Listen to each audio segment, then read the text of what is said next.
Very good morning welcome to 2020 నేను సుమా details చూద్దాం. ఆంధ్రప్రదేశ్ పంచాయతీ ఎన్నికల్లో 4వ విడత పోలింగ్ కొనసాగుతోంది. ఉదయం 6:30 నుంచి మధ్యాహ్నం 3:30 వరకు ఈ పోలింగ్ జరగనుంది. సాయంత్రం 4 గంటల నుంచి ఓట్ల లెక్కింపు మొదలవుతుంది. ఫలితాల వెల్లడి అనంతరం సర్పంచ్ ఎంపిక ఉంటుంది. నోటిఫికేషన్ ఇచ్చిన 3299 పంచాయతీలకు గాను 554 సర్పంచులు ఏకగ్రీవమయ్యాయి. 33,435 వార్డు మెంబర్లకు 10,921 స్థానాలు యునానిమస్ అయ్యాయి. దీంతో ప్రస్తుతం 2,743 స్థానాలకు గాను 7,475 మంది అభ్యర్థులు బరిలో ఉన్నారు. 22,423 వార్డు మెంబర్ల స్థానాలకు గాను 52,700 మంది తమ అదృష్టాన్ని పరీక్షించుకుంటున్నారు. ఈ ఎన్నికలకు 28,995 పోలింగ్ స్టేషన్లు ఏర్పాటు చేశారు. 6,047 sensitive, 4,967 hyper sensitive polling stations ని గుర్తించారు అధికారులు. ఈ ఎన్నికల కోసం 15,268 పెద్ద బ్యాలెట్ బాక్సులు, 12,033 మధ్య రకం బ్యాలెట్ బాక్సులు, అదేవిధంగా 10,583 చిన్న బ్యాలెట్ బాక్సుల్ని వినియోగిస్తున్నారు.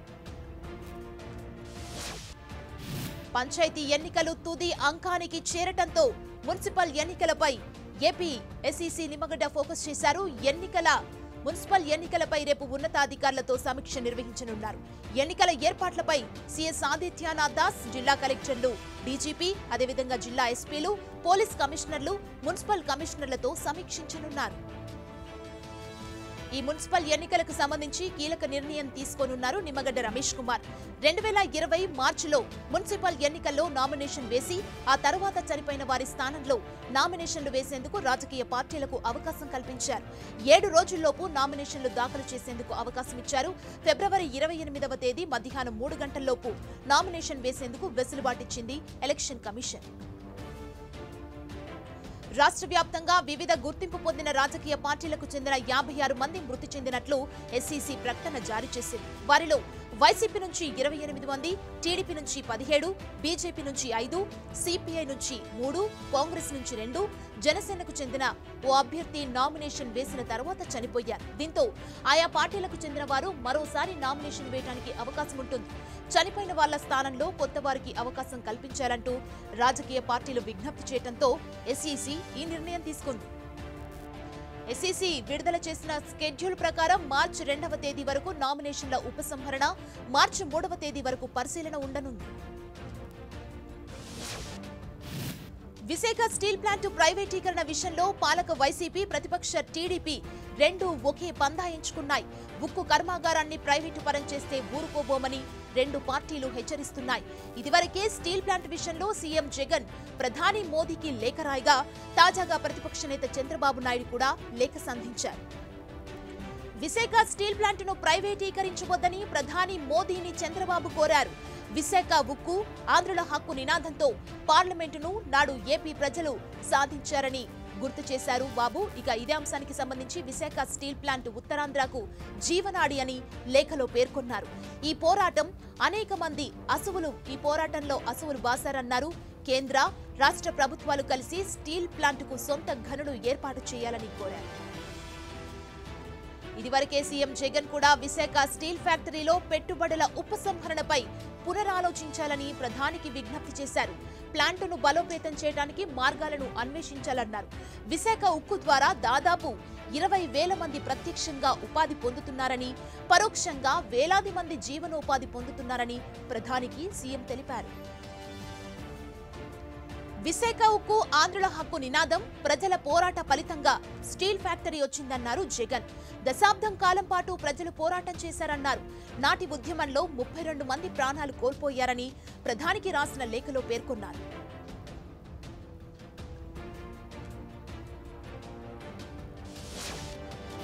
పోరాడి సాధించిన విశాఖ స్టీల్ ప్లాంట్ను వదులుకునే ప్రసక్తి లేదన్నారు వైసీపీ రాజ్యసభ సభ్యుడు విజయసాయిరెడ్డి. విశాఖ స్టీల్ ప్లాంట్ ప్రైవేటీకరణ నిర్ణయాన్ని వెనక్కి తీసుకునే వరకు పోరాడతామన్నారు. పార్లమెంటు లోపల బయట ఉద్యమం కొనసాగిస్తామన్నారు. ఈ పోరాటంలో ముందు దెబ్బలు తామే తింటామని ఉక్కు పరిశ్రమ కార్మికులకు భరోసా ఇచ్చారు విజయసాయిరెడ్డి. ప్రైవేటీకరణ వద్దని ప్రధానిని కలిసి విజ్ఞప్తి చేస్తామన్నారు. ప్రస్తుతం స్టీల్ ప్లాంట్ సిబ్బందంతా స్థానికులే ఉన్నారని, కానీ ఉన్నతాధికారులు మాత్రం ఇక్కడి వారు కాదన్నారు విజయసాయిరెడ్డి. వారిలో ఎక్కువగా మంది ఒడిశాకు చెందిన వారే ఉన్నారని, అందుకే స్టీల్ ప్లాంట్పై వారు కేంద్రానికి తప్పుడు నివేదికలు ఇస్తున్నారంటూ మండిపడ్డారు. స్టీల్ ప్లాంట్ ప్రైవేటీకరణను వ్యతిరేకిస్తూ ఎంపీ విజయసాయిరెడ్డి చేపట్టిన ఉక్కు పరిరక్షణ పోరాట యాత్ర విజయవంతమైంది. 5 నియోజకవర్గాల మీదుగా దాదాపు 25 కిలోమీటర్ల మేర ఆయన పాదయాత్ర చేశారు. విశాఖ స్టీల్ ప్లాంట్ ప్రధాన రహదారిపై నిర్వహించిన బహిరంగ సభలో ఆయన ప్రసంగించారు. ఎన్నో త్యాగాల ఫలమే విశాఖ స్టీల్ ప్లాంట్ అని, దీని ప్రైవేటీకరణను తాము వ్యతిరేకిస్తున్నామన్నారు విజయసాయిరెడ్డి. వచ్చే నెలలో అసెంబ్లీ బడ్జెట్ సమావేశాల నిర్వహణకు ఏపీ సర్కార్ సిద్ధమవుతోంది. ఉక్కు ఉద్యమం ఉధృతమవుతుండటంతో దీనిపైనే అసెంబ్లీలో చర్చ జరపనుంది. వైజాగ్ స్టీల్ ప్లాంట్ ప్రైవేటీకరణకు వ్యతిరేకంగా తీర్మానం చేయనుంది ఏపీ ప్రభుత్వం. మున్సిపల్ ఎన్నికలు పూర్తయిన తర్వాత అసెంబ్లీ బడ్జెట్ సమావేశాల నిర్వహణకు ప్రభుత్వం ఏర్పాట్లు చేస్తోంది. ఇప్పటికే బడ్జెట్ అంచనాలు తెప్పించుకున్న ప్రభుత్వం వాటిని క్రోడీకరించే పనిలో బిజీగా ఉంది. ఓవైపు ఎన్నికలు ఎదుర్కొంటూనే మరోవైపు అంచనాలు సిద్ధం చేస్తోంది. ఈ నెల 23న ఏపీ మంత్రివర్గ సమావేశం జరగబోతుంది. ఈ సమావేశంలో ఎన్నికల కోడ్ కారణంగా నిర్ణయాలు తీసుకోలేకపోయినా కీలక అంశాలపై చర్చించనున్నట్లు తెలుస్తోంది. ఇందులో అసెంబ్లీ సమావేశాలతో పాటు విశాఖ స్టీల్ ప్లాంట్ ప్రైవేటీకరణకు వ్యతిరేకంగా చేయాల్సిన తీర్మానం, చేపట్టాల్సిన చర్యలపై కేబినెట్లో చర్చించనున్నారు. అదే సమయంలో అసెంబ్లీ బడ్జెట్ సమావేశాల్లో అజెండా అంశాలను కూడా ఖరారు చేయనున్నారు. వచ్చే నెల 3వ వారంలో నిర్వహించ తలపెట్టిన అసెంబ్లీ సమావేశాలు 2 వారాల పాటు నిర్వహించాలని ప్రభుత్వం భావిస్తోంది. బడ్జెట్ ప్రవేశపెట్టిన తర్వాత స్టీల్ ప్లాంట్పై తీర్మానంతో పాటు ఇతర అంశాలకు అసెంబ్లీ సమావేశాల అజెండాలో చోటు కల్పించనున్నట్లు సమాచారం. దీంతో 2 కీలక అంశాలపై జరిగే ఈసారి అసెంబ్లీ సమావేశాలు ప్రాధాన్యత సంతరించుకున్నాయి. బెజవాడ దుర్గగుడిలో అక్రమార్కుల పుట్ట పగిలింది. అమ్మవారి సొమ్మును అడ్డంగా దోచుకుంటున్న గద్దల్ని ఏసీపీ వలేసి పట్టుకుంది. అన్ని విభాగాల్లో కోట్ల రూపాయల అవినీతి జరిగినట్లు తేల్చింది. ఇంజనీరింగ్, ప్రొవిజన్స్ స్టోర్స్, ప్రసాదం, చీరల విభాగంలో భారీగా తేడాలు గుర్తించింది ఏసీబీ. సేకరించిన రికార్డుల ప్రకారం అధికారులు లెక్కలు తేల్చారు. దుర్గగుడిలో జరుగుతున్న అవకతవకలపై ఉన్నతాధికారులకు నివేదిక ఇవ్వనున్నారు ఏసీబీ అధికారులు. పైరవీలకు పాల్పడిన అక్రమార్కులపై చర్యలు తీసుకునే విధంగా రంగం సిద్ధం చేస్తున్నారు. విజయవాడ దుర్గగుడిలో ఏసీబీ సోదాలు ముగిశాయి. ఈ దాడులతో ఇంద్రకీలాద్రిపై అక్రమార్కుల దోపిడీ బయటపడింది. ఇంజనీరింగ్ విభాగంలో అయితే కోట్లు దోచుకున్నట్లు ఏసీబీ గుర్తించింది. దసరా ఉత్సవాల్లోనూ లక్షలు దండుకున్నట్లు తేల్చింది. అవినీతి అంతా ఈవో సురేష్ బాబు కనుసన్నల్లోనే జరుగుతోందని భక్తులు, రాజకీయ పార్టీలు ఆరోపిస్తుండగా ఏసీబీ టీం కూడా అదే అభిప్రాయానికి వచ్చినట్లు సమాచారం. ఇంద్రకీలాద్రిపై పనిచేసే అధికారులు దేవస్థానం సొమ్మును అడ్డగోలుగా దోచుకుంటున్నారన్న ఆరోపణలతో రంగంలోకి దిగిన ఏసీబీ అధికారులు అవినీతి అక్రమాల్ని తవ్వితీశారు. లడ్డూ ప్రసాదాలు, టికెట్, చీరల కౌంటర్లతో పాటు టోల్గేట్, కేశఖండనశాల, ప్రొవిజన్ స్టోర్, ఇంజనీరింగ్ విభాగాల్లో ఏ ఫైల్ తీసినా అవినీతిమయమైనట్లు ఏసీబీ గుర్తించింది. వీటిపై ఉన్నతాధికారులకు రిపోర్ట్ పంపించేందుకు రెడీ అవుతున్నారు ఏసీబీ అధికారులు. తెలంగాణలో మరోసారి రైతు బంధు పథకంపై చర్చ మొదలైంది. ఈ పథకంపై సీలింగ్ పెట్టాలనే అభిప్రాయం వ్యక్తమవుతోంది. రాష్ట్రంలో సంక్షేమ, అభివృద్ధికి విఘాతం కలగకుండా ఉండాలంటే రైతు బంధు స్కీమ్లో కొన్ని మార్పులు, చేర్పులు చేయాలనే డిమాండ్స్ వినిపిస్తున్నాయి. ప్రస్తుతం కరోనా ఆర్థిక మాంద్యం సమయంలో రైతు బంధు స్కీమ్పై చర్చ సాగుతోంది. అన్ని వర్గాల ప్రజలకు మంచి పాలనతో పాటు సంక్షేమ, అభివృద్ధి పథకాలు నిలిచిపోకుండా కొనసాగాలంటే కొన్ని కీలక నిర్ణయాలు ప్రభుత్వానికి తప్పవని రాజకీయ విశ్లేషకులు చెబుతున్నారు. రైతు బంధు పథకంపై సీలింగ్ పెట్టాలంటూ ప్రభుత్వానికి సూచనలు చేస్తున్నారు. తాజాగా forum for good governance Padmanabha Reddy ప్రభుత్వానికి లేఖ రాశారు. ఆర్థిక భారాన్ని తగ్గించుకోవాలంటూ సూచించారు.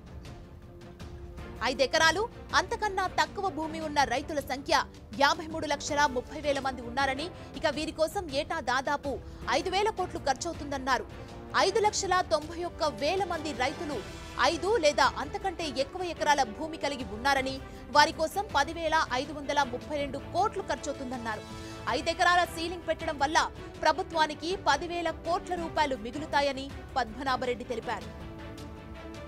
కరోనా ఆర్థిక మాంద్యం రాష్ట్ర ప్రభుత్వంపై తీవ్ర ప్రభావం చూపుతోంది. ఈ నేపథ్యంలో ప్రభుత్వం వచ్చే బడ్జెట్లో కొద్దిగా ఖర్చులు తగ్గించుకోవటం ప్రధానంగా మారింది. ఇక కొన్ని విభాగాలకు సంబంధించిన ఛార్జీలను పెంచడం ద్వారా రాబడి పెంచుకోవాలని ప్రయత్నిస్తోంది. ఇందులో భాగంగా రైతు బంధు పథకం 5 ఎకరాల భూమికి మాత్రమే వర్తించేలా సీలింగ్ పెడితే బాగుంటుందనే అభిప్రాయం వ్యక్తమవుతోంది. పంట దిగుబడి లేని, నీటి సౌలభ్యం లేని జిల్లాలకు 10 ఎకరాల వరకు సీలింగ్ పెట్టవచ్చునని చెబుతున్నారు. తెలంగాణలో పార్టీ ఏర్పాటుపై సీరియస్ గా ఫోకస్ చేసిన షర్మిల సీఎం కేసీఆర్ పై బాణం ఎక్కుపెట్టారు. గులాబీ బాస్ ని ఎదుర్కొనేందుకు పొలిటికల్ స్కెచ్ గీస్తున్నారు. రాష్ట్రంలో బలమైన ప్రత్యామ్నాయంగా ఎదగాలంటే ఏం చేయాలో చెప్పాలంటూ వైఎస్ అభిమానుల నుంచి ఫీడ్బ్యాక్ తీసుకుంటున్నారు షర్మిల. తెలంగాణలో కొత్త పార్టీ పెట్టే ప్రయత్నాల్లో ఉన్న వైఎస్ షర్మిల ఆ దిశగా అడుగులు వేస్తూనే ఉన్నారు. హైదరాబాద్, ఉమ్మడి రంగారెడ్డి జిల్లాలకు చెందిన వైఎస్ అభిమానులతో షర్మిల ఆత్మీయ సమావేశం నిర్వహించారు. లోటస్ పాండ్లో జరిగిన ఈ సమావేశానికి దాదాపు 500 మంది దాకా కార్యకర్తలు హాజరయ్యారు. తెలంగాణ అన్ని వర్గాల ప్రజలు సంతోషంగా తెలంగాణలో ఉన్నారా అని షర్మిల వారిని ఆరా తీశారు. ఈ భేటీలో జై తెలంగాణ అనే నినాదాలు చేశారు షర్మిల. దీంతో అభిమానులు ఉబ్బి తబ్బిబ్బయ్యారు. తెలంగాణలో రాజన్న రాజ్యం స్థాపించడమే లక్ష్యమని వైఎస్ షర్మిల పునరుద్ఘాటించారు. లోటస్ పాండ్లో మీటింగ్ కు వచ్చిన వారికి ఫీడ్బ్యాక్ పేపర్ ఇవ్వటం ఆసక్తికరంగా మారింది. ఫీడ్బ్యాక్ ఫామ్ లో పేరు, చిరునామా నింపటంతో పాటు పలు ప్రశ్నలకు సమాధానాలు ఇవ్వాలని కోరారు. ఇందులో సుమారు 11 ప్రశ్నలున్నాయి. తాము ఏర్పాటు చేయబోయే కొత్త పార్టీ ప్రజల్లోకి వెళ్లాలంటే ఏం చెప్పాలి? రాష్ట్రంలో వైఎస్ అభిమానులు ప్రస్తుతం ఎలాంటి కష్టాలు పడుతున్నారు? రాష్ట్రంలో అధికారంలో ఉన్న కేసీఆర్, టీఆర్ఎస్ ను ఎలా ఎదుర్కోవాలి? ఇక ఇలాంటి ప్రశ్నల్ని ఫీడ్బ్యాక్ ఫామ్ లో అడిగారు. మహబూబ్ నగర్, రంగారెడ్డి, హైదరాబాద్ పట్టభద్రుల ఎమ్మెల్సీ ఎన్నికల నామినేషన్ల ప్రక్రియ కొనసాగుతోంది. ఫిబ్రవరి 16న నామినేషన్ల స్వీకరణ ప్రారంభం కాగా ఇప్పటిదాకా మొత్తం 43 మంది నామినేషన్లు వేశారు. అయితే ప్రధాన పార్టీలో కాంగ్రెస్ అభ్యర్థి మినహా టీఆర్ఎస్, బీజేపీ నుంచి నామినేషన్లు దాఖలు కాలేదు. కాంగ్రెస్ నుంచి జి చిన్నారెడ్డి బరిలో నిలవగా మిగతా 42 నామినేషన్లు స్వతంత్ర అభ్యర్థులు వేసినవి. ఇక వీరిలో లాయర్లు, లెక్చరర్స్, రిటైర్డ్ ఉద్యోగులు, నిరుద్యోగులు, ఉపాధ్యాయ సంఘం నేతలున్నారు. వీరంతా ప్రజా సమస్యల పరిష్కారం కోసమే ఎన్నికల బరిలో నిలిచామంటున్నారు.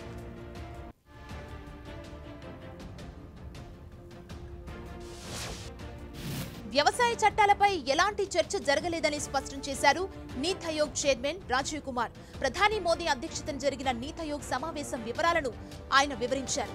కొన్ని వ్యవసాయ ఆధారిత రాష్ట్రాలకు వ్యవసాయ రంగం ఒడిదొడుకులు, అభివృద్ధి గురించి దీంట్లో ప్రస్తావించినట్లుగా చెప్పారు. అంతేకాని సాగు చట్టాలపై ఎలాంటి చర్చ జరగలేదన్నారు.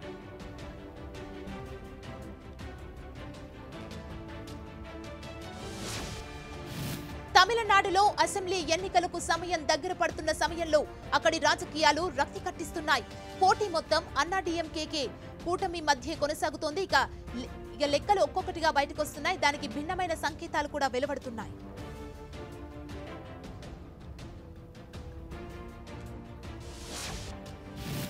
పెరుగుతున్న పెట్రోల్, డీజిల్ ధరలకు వ్యతిరేకంగా బాలీవుడ్ నటులు బిగ్ బి, అమితాబ్ బచ్చన్, అక్షయ్ కుమార్లు స్పందించకుండా వారి సినిమాలను రాష్ట్రంలో ప్రదర్శించకుండా అడ్డుకుంటామని మహారాష్ట్ర ప్రదేశ్ కాంగ్రెస్ కమిటీ ప్రకటించింది. అధ్యక్షుడు నానా పటోలే హెచ్చరించారు. ఇక వారి షూటింగ్లను కూడా అడ్డుకుంటామన్నారు. కేంద్రంలో మన్మోహన్ సింగ్ ప్రభుత్వం ఉన్నప్పుడు పెరిగిన పెట్రోల్ ధరలకు వ్యతిరేకంగా అమితాబ్, అక్షయ్లు సోషల్ మీడియాలో మేం కార్లైతే కొనగలం కానీ పెట్రోల్ కొనలేమని వ్యంగ్యంగా పలు పోస్టులు పెట్టారని, అలాంటిది ఇప్పుడెందుకు మౌనంగా ఉంటున్నారో ప్రజలకు చెప్పాలని ఆయన డిమాండ్ చేశారు. ఢిల్లీలో జరుగుతున్న రైతు ఉద్యమానికి మద్దతుగా కాంగ్రెస్ పార్టీ తరపున బండారా జిల్లాలో ఆయన పాదయాత్ర నిర్వహించారు. ఈ సందర్భంగా అమితాబ్, అక్షయ్ పై నిప్పులు చెరిగారు నానా పటోలే. వారు నిజమైన హీరోలు కాదంటూ విరుచుకుపడ్డారు. వారి సినిమాలు విడుదలైన సమయంలో తాము నల్ల జెండాల్ని చూపుతామని, వెనుకడుగు వేసే ప్రసక్తి లేదని నానా పటోలే తేల్చి చెప్పారు. కేంద్ర ప్రభుత్వ నియంతృత్వ ధోరణికి సెలబ్రిటీలు కూడా భయపడుతున్నారని పేర్కొన్నారు. ప్రజాస్వామ్య వ్యవస్థలో ప్రజల జీవితాల్ని ప్రభావితం చేసే ఇలాంటి సెలబ్రిటీలు ప్రజల కోసం ప్రభుత్వాలను ప్రశ్నించడం వారి బాధ్యతగా భావించాలన్నారు. ఇప్పటికే అలహాబాద్ పేరును ప్రయాగ్రాజ్గా, ఫైజాబాద్ జిల్లా పేరును అయోధ్యగా మార్చిన బీజేపీ ప్రభుత్వం మరో పేరును మార్చడానికి సిద్ధమైంది. మధ్యప్రదేశ్లోని హోషంగాబాద్ పట్టణం పేరును మార్చనున్నట్లుగా ఆ రాష్ట్ర ముఖ్యమంత్రి శివరాజ్ సింగ్ చౌహాన్ తెలిపారు. నర్మదా నది ఒడ్డున ఉన్న ఈ సిటీకి నర్మదాపురంగా నామకరణం చేయనున్నట్లు వెల్లడించారు. ఈ మేరకు త్వరలోనే కేంద్రానికి ప్రతిపాదనలు పంపనున్నట్లుగా పేర్కొన్నారు.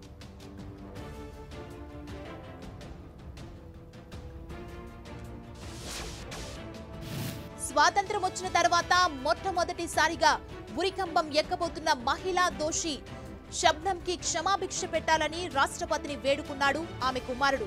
తన తల్లి ఉరిశిక్షను రద్దు చేయాలని కోరుతూ 12 ఏళ్ల మహ్మద్ తాజ్ రాష్ట్రపతి రామ్నాథ్కు లేఖ రాశారు. ఆమె చేసిన నేరాలను క్షమించాలని, క్షమాభిక్ష పెట్టాలని కోరారు. తన తల్లిని క్షమించాలని రాసిన ఉన్న బోర్డుని చేతిలో పట్టుకుని తాజ్ భావోద్వేగానికి లోనయ్యాడు. జైలుకు వెళ్లి తన తల్లిని కలిసిన క్షణాల్ని గుర్తు చేసుకున్నాడు. మా అమ్మంటే నాకు చాలా ఇష్టం. ప్రెసిడెంట్ అంకుల్, నాకు ఒకే ఒక డిమాండ్ ఉంది. అమ్మను ఉరి తీయకుండా అడ్డుకోండి అని కోరాడు తాజ్.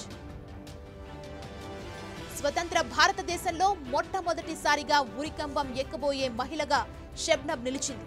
ఇందుకు సంబంధించి ఉత్తరప్రదేశ్లోని మధుర జైలు అధికారులు అన్ని ఏర్పాట్లు చేస్తున్నారు. ప్రియుడితో కలిసి కుటుంబ సభ్యుల్ని దారుణంగా హత్య చేసిన కేసులో షబ్నంకి కోర్టు ఈ శిక్ష విధించింది. షబ్నం ఇంగ్లీష్లో ఎంఏ పూర్తి చేసింది. 10వ తరగతి కూడా పూర్తి చేయని సలీం అనే వ్యక్తిని ప్రేమించి అతన్నే పెళ్లి చేసుకోవాలనుకుంది. అయితే అందుకు ఆమె కుటుంబ సభ్యులు నిరాకరించారు. ఈ క్రమంలోనే 2008లో షబ్నం ప్రియుడితో కలిసి తన కుటుంబంలోని 7గురిని గొడ్డలితో కిరాతకంగా నరికి చంపింది. దీంతో షబ్నం, సలీంపై పోలీసులు కేసు నమోదు చేశారు. ఇప్పటికే షబ్నం గర్భవతిగా అప్పటికే ఉండటంతో జైల్లోనే తాజ్కు తాను జన్మనిచ్చారు. ఇక షబ్నం తన కుమారుడి సంరక్షణ బాధ్యతల్ని జర్నలిస్టు ఉస్మాన్ సైఫీకి అప్పగించారు. ఇంగ్లాండ్తో జరిగే 5 మ్యాచ్ల టీ20 సిరీస్కు బీసీసీఐ భారత జట్టును ప్రకటించింది. 19 మందితో కూడిన బృందంలో యువ ఆటగాళ్లు ఇషాన్ కిషన్, సూర్యకుమార్ యాదవ్, రాహుల్ తెవాతియా చోటు దక్కించుకున్నారు. దేశవాళీ క్రికెట్లో ఐపీఎల్లో ముంబై ఇండియన్స్ తరపున నిలకడైన ప్రదర్శనలతో దుమ్మురేపిన సూర్యకుమార్ యాదవ్కు ఎట్టకేలకు చోటు దక్కింది. అదే ముంబై ఇండియన్స్, జార్ఖండ్ జట్టుకు విజయాలను అందించిన యువ wicket keeper batsmen Ishan Kishan సైతం అరంగేట్రం చేయబోతున్నారు. సిరీస్లో రిషబ్ పంత్తో పాటు అదనపు కీపర్గా ఉండబోతున్నారు.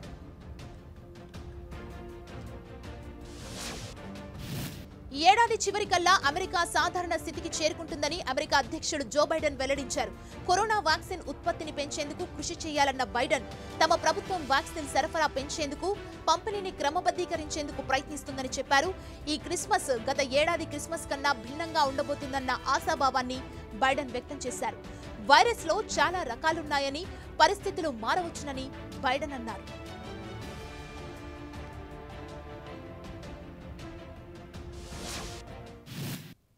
CV 2020 updates.